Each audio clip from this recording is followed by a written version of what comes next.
यह कहानी एक राजा और एक महान बौद्ध भिक्षु की है। भारत के दक्षिण राज्य में एक बहुत समृद्ध राजा हुआ करते थे, जिनका मन कुछ समय से बहुत अशांत चल रहा था।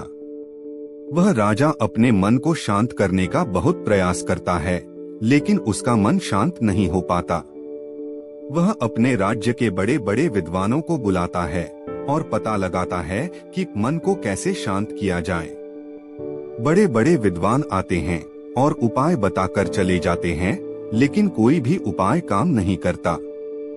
एक दिन एक व्यक्ति राजा के पास आता है और कहता है, हे राजन, मेरे पास आपके मन को शांत करने का सबसे उत्तम उपाय है। राजा उस व्यक्ति की बात सुनकर बहुत खुश हो जाते हैं और उस व्यक्ति से कहते हैं कि अगर तुमने ऐसा कर दिया तो मैं तुम्हें मनचाहा धन प्रदान करूंगा। यह सुन व्यक्ति बोला, राजन, तुम्हारा मन मैं तो शांत नहीं कर सकता, पर एक सन्यासी है जो आपका मन शांत कर सकता है। वह कोई आम सन्यासी नहीं, बल्कि वह दुनिया का बहुत बड़ा विद्वान सन्यासी है। वो आपका समाधान जरूर कर देगा। राजा उस व्यक्ति से कहते हैं, कहाँ मिलेगा यह सन्यासी?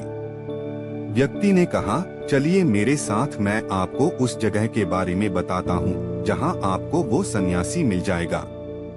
कुछ दूर चलने के बाद वह राजा को एक पहाड़ी दिखता है, जिसका रास्ता जंगलों के बीच से होकर गुजरता है। व्यक्ति पहाड़ी की ओर इशारा करते हुए बोलता है कि वो महान सन्यासी आपको यहाँ से कुछ दूर उस जंगल के बीच पहाड़ों पर मिलेंगे, वह वहीं पर रहते हैं। राजा अपने मंत्री और कुछ सैनिकों के साथ जंगल से होता हुआ उस पहाड़ी पर पहुंचता है। पहाड़ी पर उसे वो सन्यासी मिलते हैं जो कुछ काम कर रहे होते हैं। ये सन्यासी कोई और नहीं बल्कि बोधिधर्मन ही होते हैं।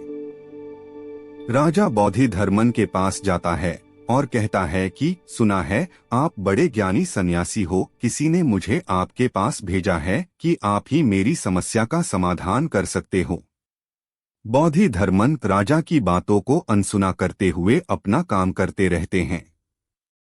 इसके बाद राजा तुरंत अपनी समस्या बताते हुए कहता है कि मेरा मन बहुत अशांत है, क्या आप मेरे मन को शांत कर सकते हो? यह सुन बोधिधर्मा राजा की ओर देखकर मुस्कुराते हैं। फिर राजा से पूछते हैं, तुम्हारा मन अशांत क्यों है? राजा कहता है, वैसे तो मेरे पास किसी भी चीज की कोई कमी नहीं है। धन मेरे पास इतना है जिसका मुझे खुद अंदाजा नहीं। सभी सुख सुविधाएं हैं। भगवान ने मुझे दुनिया की सारी दौलत और संपत्ति दी है, लेकिन बस एक चीज की कमी है, मेरे अंदर मेरा मन अशांत रहता है। यदि यह कभी कभी शांत भी हो जाता है तो यह कुछ देर बाद फिर से अशांत हो जाता है। क्या आप मेरे मन को शांत कर सकते हैं? मैं बड़ी आशा लेकर आपके पास आया हूँ।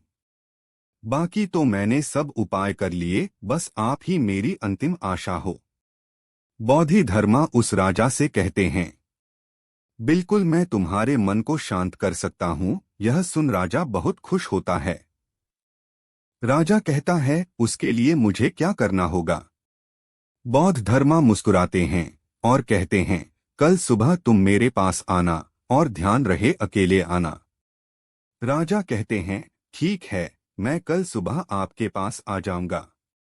बोधिधर्मा कहते हैं, एक बात और ध्यान रहे कि अपने अशांत मन को अपने साथ लाना।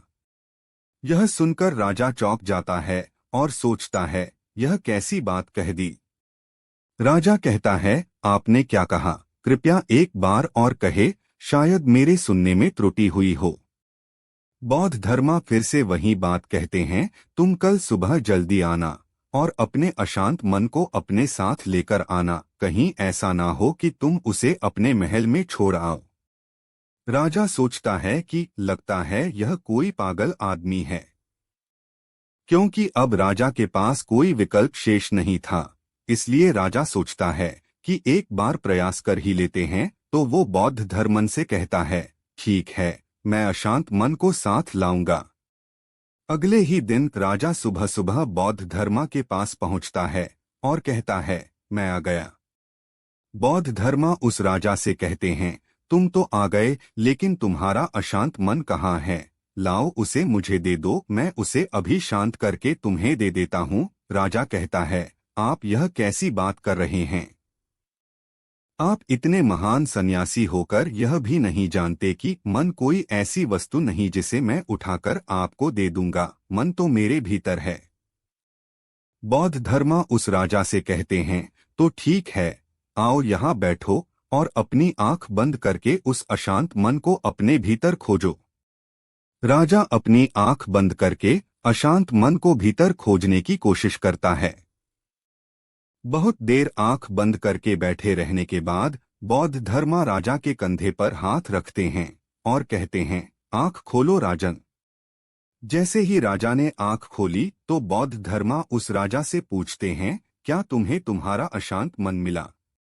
राजा कहता है, नहीं बौद्ध धर्मा।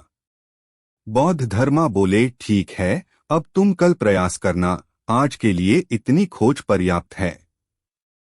राजा अपने महल चला जाता है। अगली सुबह राजा बौद्ध धर्मा के पास आता है और वैसा ही करता है जैसे कल बताया था। राजा एक स्थान पर बैठकर आंखें बंद करके अपने भीतर अपने अशांत मन को खोजने का प्रयास करता है।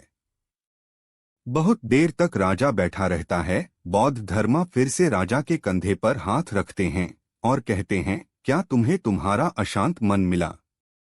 राजा बहुत शांत आवाज में बौद्ध धर्मा से कहता है, नहीं बौद्ध धर्मा। इस बार बौद्ध धर्मा फिर से वही बात कहते हैं कि कल फिर से आना और पुनः प्रयास करना।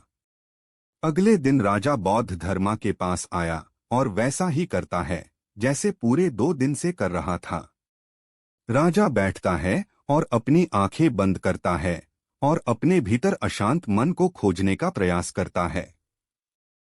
बहुत देर होने के बाद हर बार की तरह इस बार भी बौद्ध धर्मा राजा के कंधों पर हाथ तो रखते हैं, लेकिन इस बार राजा की आंखें नहीं खुलती। राजा बस अपनी आंखों को बंद करके बैठा रहता है। इस बार राजा पूरी तरह ध्यान मग्न हो जाता है। काफी समय बीत जाता है। वह बौद्ध धर्मा भी राजा के पास ही बैठे रहते हैं। पूरा दिन बीत जाता है, पूरी रात बीत जाती है। अब अगले ही दिन सुबह के समय राजा अपनी आंखें खोलता है और जैसे ही राजा की आंखें खुलती है, राजा अपने सिर को बौद्ध धर्मा के चरणों में रख देता है और कहता है, हे बौद्ध धर्मा, मेरा अशांत मन तो कहीं नहीं मिला, पर वो परम शांति जरूर मिल गई जिसकी तलाश में अब तक भटक रहा था। तो दोस्तों, उस राजा की तरह हम भी अपने मन की शांति को कहीं बाहर खोज रहे होते हैं, लेकिन हमारे मन की शांति हमारे अंदर ही है। उसे शांत मन से बैठकर आपको खोजना पड़ेगा।